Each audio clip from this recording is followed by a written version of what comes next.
আজকে একটা মার্কেটের স্টক যেগুলো আছে তার বিহেভিয়ার বলবো। তো এটা আমি মার্কেটে থেকে দেখেছি সবকটা স্টকে মোটামুটি কাজ করে। তো প্যাটার্নটা কেমন সেটা আমি দেখিয়ে দিচ্ছি। মনে করে এখানে একটা সাপোর্ট আছে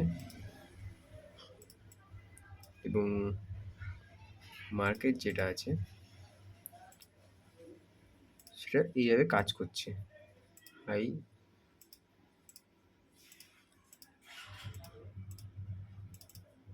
এবং কাজ করছে, তো একটা লোয়ার লো এবং বানাচ্ছে, ঠিক আছে। এখানে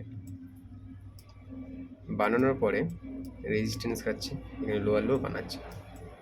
এরপরে মার্কেটে কি হচ্ছে সেটা আমি একবার দেখাচ্ছি।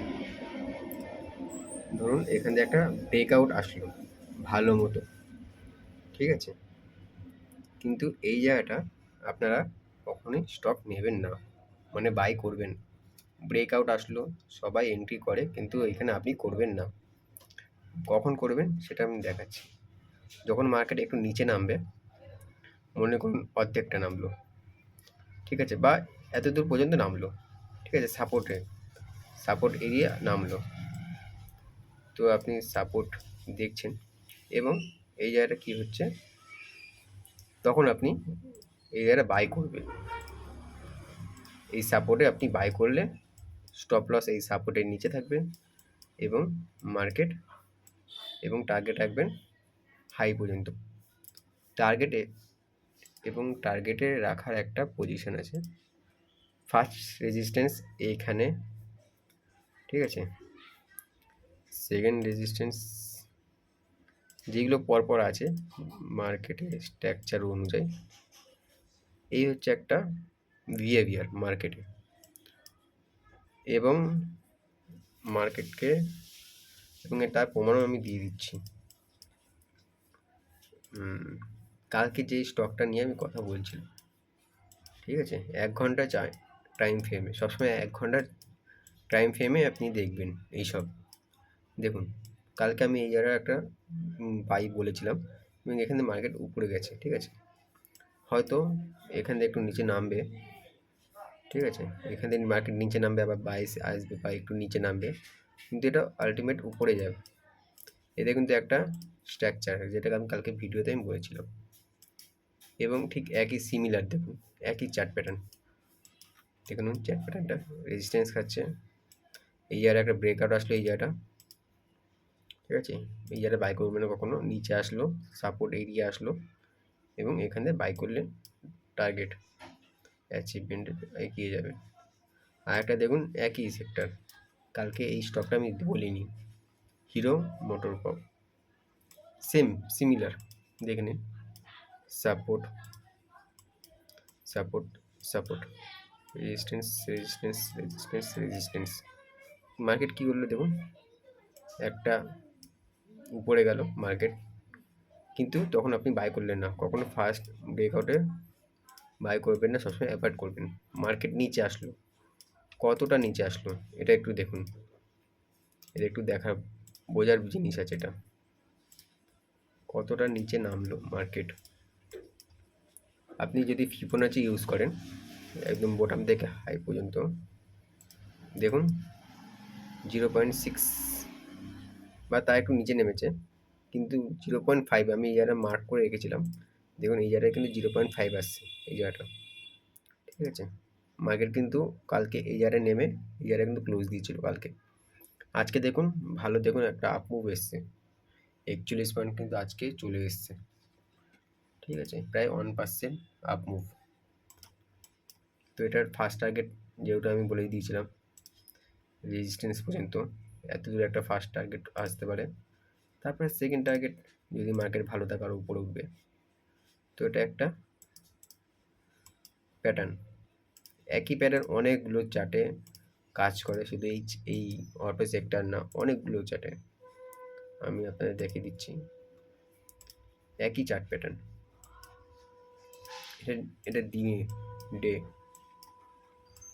ডেটা করছে, ঠিক আছে, ডে ক্যান্ডেল দেখাচ্ছি, সিমিলার দেখুন, সাপোর্ট, সাপোর্ট, সাপোর্ট, ঠিক আছে? Resistance, resistance, resistance. এই যে একটা মার্কেট ব্রেকআউট দিল, নিচে পড়লো। এবার দেখুন 1 ঘন্টা টাইম ফ্রেমে যান, দেখুন কী করছে মার্কেট, কোথায় সাপোর্টটা খেয়েছে দেখুন। এগুলো কেটে দিচ্ছি বোঝার সুবিধার্থে। এই জায়গায় একটা সাপোর্ট আছে কিন্তু দেখুন, এই জায়গায় সাপোর্ট আর এই জায়গায় সাপোর্ট। এই জায়গাটা কিন্তু মার্কেটে এসেছিলো, আমি এই জায়গাটা বাই করেছিলাম। আমি কিন্তু ঠিক এই জায়গাটা আমি বাই করেছিলাম, ঠিক আছে? মার্কেট যখন পতন করে গ্যাপ ডাউন খুলে উপরে ওঠে, তখন আমি এটা বাই করেছিলাম।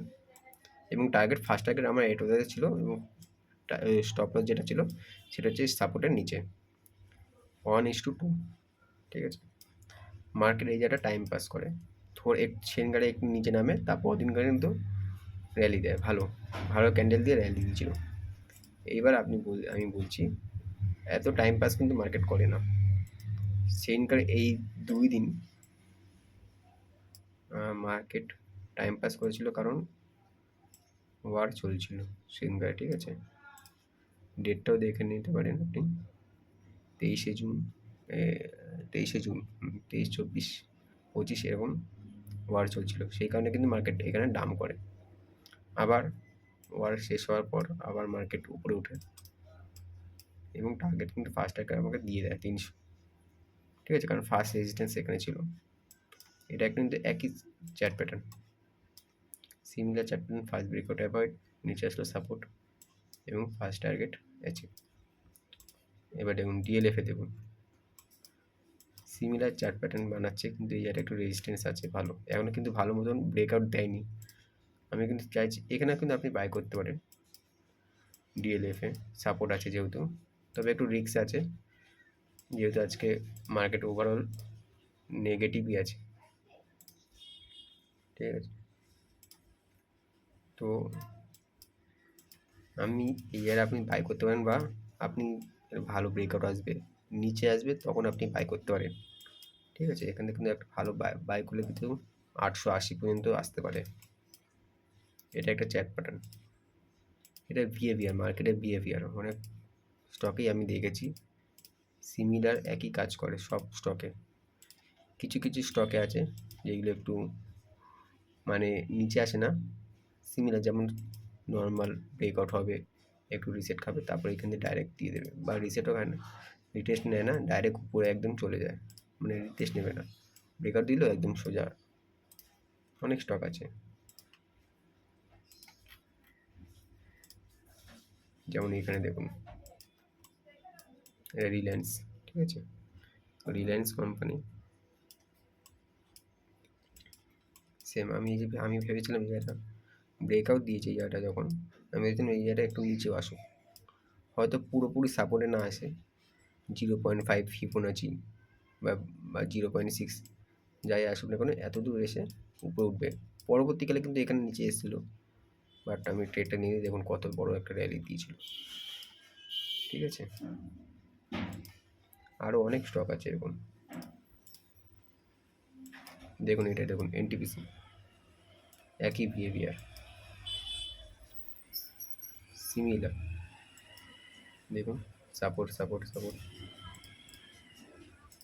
এই জায়গায় আপনি দেখুন যদি ফিবোনাচি ইউজ করেন তাহলে 0.5 এখানে এসেছিলো, 0.5-এ একটা সাপোর্ট আছে 0.5, দেখুন এখানে যদি আপনি ট্রেডও নিতেন এই সব জায়গায়, তাহলে কিন্তু একটা 12% বা যাই হোক 12 পয়েন্ট এটা টার্গেট দিত, বা ফার্স্ট টার্গেট দেখুন, আমি বলছিলাম ফার্স্ট টার্গেট এখানে সব জায়গা হবে, ফার্স্ট টার্গেট কিন্তু দিয়ে দিত।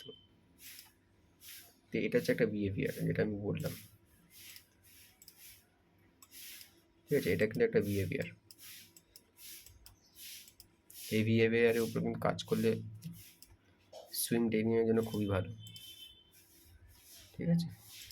তো এটা হচ্ছে আমার অ্যানালাইসিস স্টকের উপর।